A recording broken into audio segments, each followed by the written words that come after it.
Hello, my name's Joel Hargis with the Florida Aviation Network. Welcome to Sun and Fun 2021. We are here on a beautiful day, and if you're on your way, good for you, and if you're not, you should plan to come. We are here this morning with a Civil Air Patrol cadet. We just got to hear from Colonel Luis Garcia, and he did a great job of explaining the program, but now we're going to actually hear from one of the cadets. And so I'm real excited to introduce Olivia Jenkins. Welcome, Olivia. Thank you. I understand you've been to Sun and Fun before. I have. This is my 16th Sun and Fun, actually. And I was talking to you earlier, and you said that you actually got recruited into the Civil Air Patrol from Sun and Fun. I did. So 5 years ago, I came to Sun and Fun like I do every year with my dad. We were walking near one of the flight lines, and I saw a line of cadets. They ended up being on flight line duty. I know that now.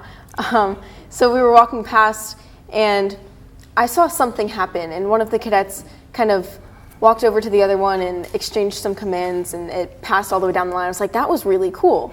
So I asked my dad if he knew who they were. He was like, oh yeah, they're Civil Air Patrol. I was like, that's really cool. I want to do that. So I came home, I did some research, and the next week I went to a local squadron meeting, and the rest has been history. Now I'm the cadet commander of that same unit. Wow. And so what unit is that? Where's that at? That is the North Tampa Lutz Cadet Squadron. Tampa Lutz, okay. And so you started as a private there? Explain that to us. So I joined Civil Air Patrol as a Cadet Airman Basic, and now I am a Cadet Major. So I've progressed all the way through all of our non-commissioned officer ranks, and now I'm on to the officer side of the program. So when I first joined, I was in the flight, like really learning and absorbing everything.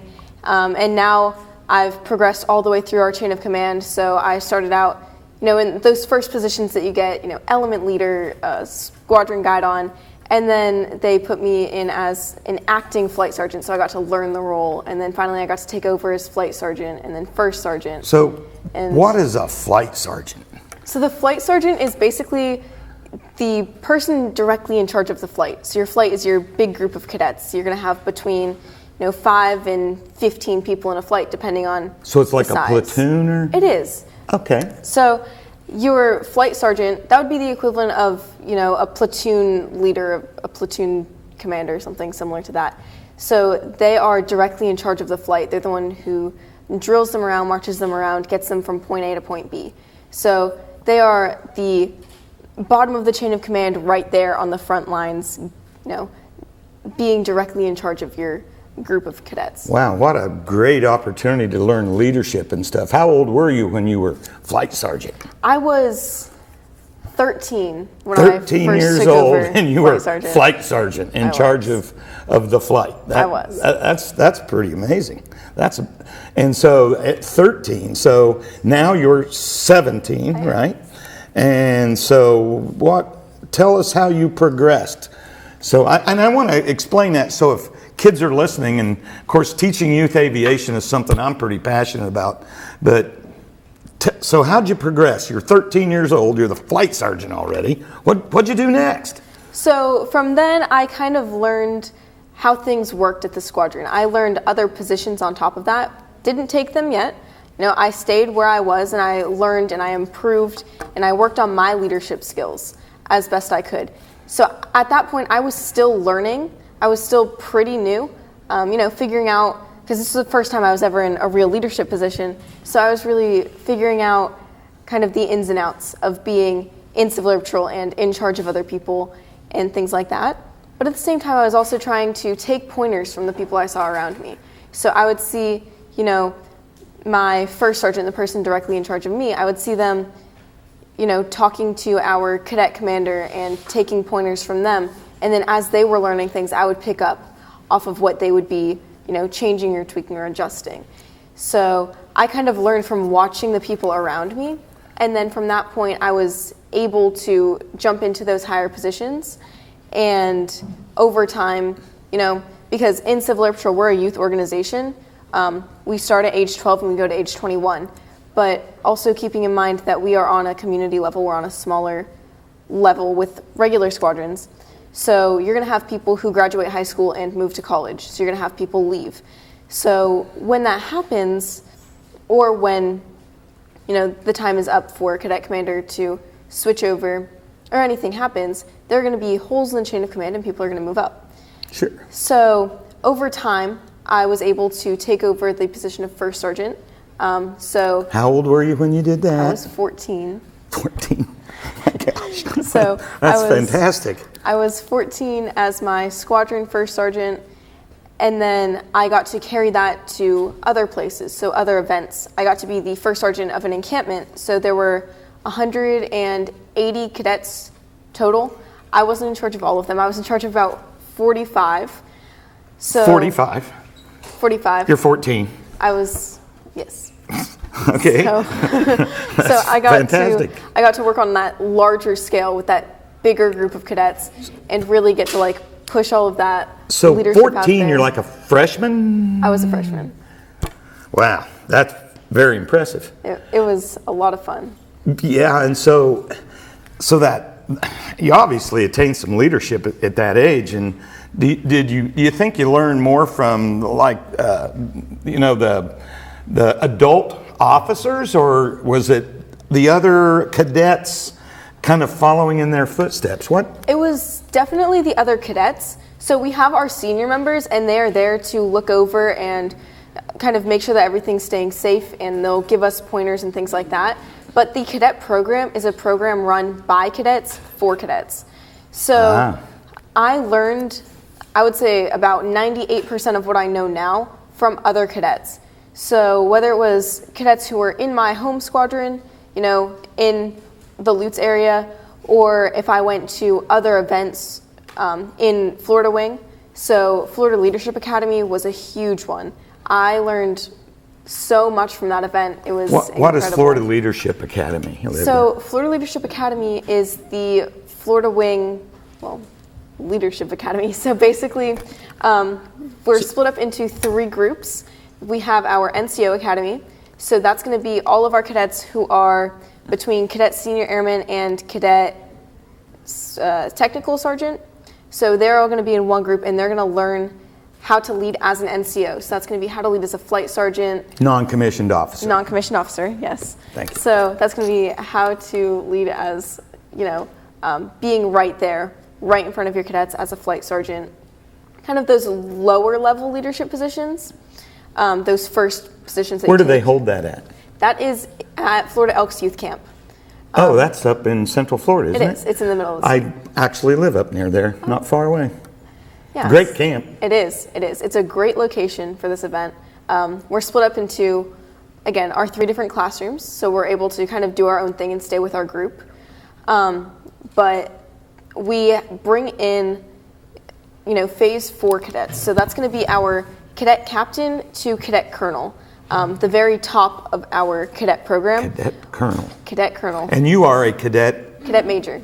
You're a cadet major? Yes. Wow. So, cadet lieutenant colonel and cadet colonel, and then you top out. Top out. So we bring in, between cadet captain and cadet colonel, and they will instruct Florida Leadership Academy. So that's where we get a lot of mentoring, because we're working with these people who have been there. They've done it. They know what they're talking about.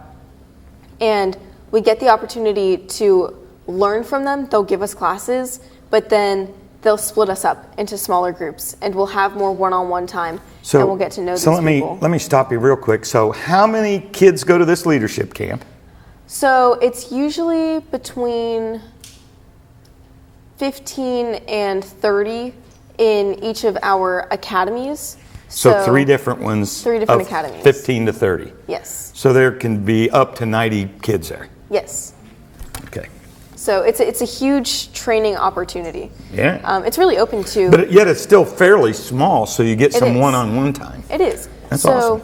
Like when I was in the cadet command course, that's the highest level academy that we have there, I was able to break off with 3 other cadets and one of our instructors after almost every lesson that we had, and we were able to sit down and really be like, talk to him, and he would be like, okay, this is exactly how I used the information that we just went over. Like, I was in this situation, and he kind of explained to us, this is how you're actually going to use this.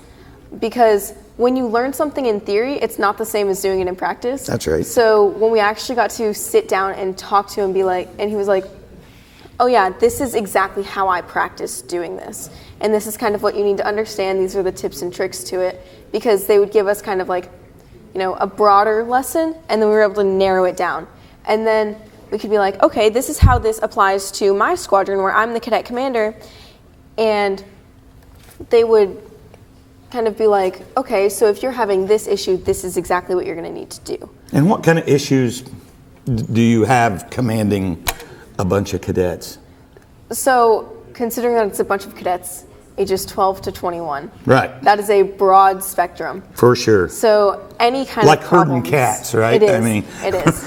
Any kind of problems can pop up basically anywhere. Whether it's a cadet who has been, outside all day and they haven't hydrated enough, so now they don't feel good. You have to learn how to adapt to that situation and who needs to kind of step in and make sure that they're taken care of. Or if you have two cadets who don't like each other, you have to learn that conflict management, which is, again, one of those broader topics they gave us the general class, but then when we finally got to sit down and talk to an instructor, someone who had been there and had dealt with that one-on-one, Sure. we definitely were able to, come to them and be like, hey, I have these two cadets who they just don't get along. They don't seem to be able to work together. And they were able to kind of walk us through what to do in that situation. So Florida Leadership Academy is definitely a great event that we have where we are able to step in and actually learn those leadership skills. It sounds fantastic. I think there's several of us adults that could probably, benefit from that, handling those situations. I find it fascinating, the leadership that you were taught and attained, and how did that affect you in high school? So in high school, I am in JROTC.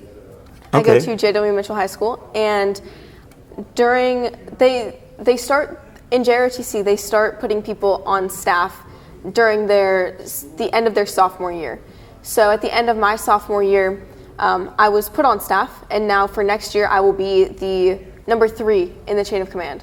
So at your high school? At my high school. And you're a junior? And I'm a junior this year. All right, gonna be a senior next year. I will be a senior next year. Mm-hmm. So on top of that, I learned drill well before anyone else did. So going into JROTC, we had our little intro course almost.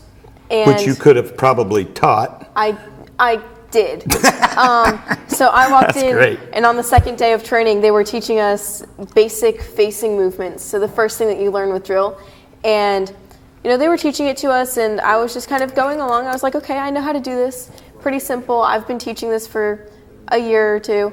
So they broke us up into smaller groups. We had about 10 people in each, and then there was one staff member per group. And so I walked up to the staff member who was with my group, and I was like, do you need help teaching this? Do you want me to go around and help other people? I know how to do this already. She was like, she seemed a little bit confused at first, and I was like, don't worry, I know what I'm doing.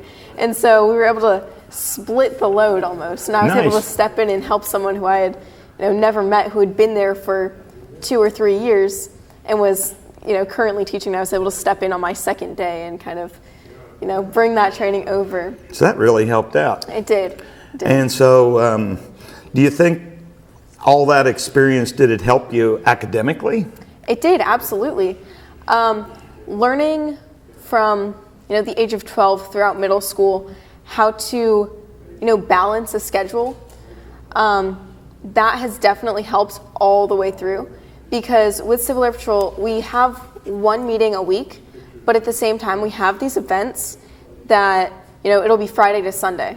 So throughout that entire weekend we'll be at this event. We might not have time to sit down and do our homework.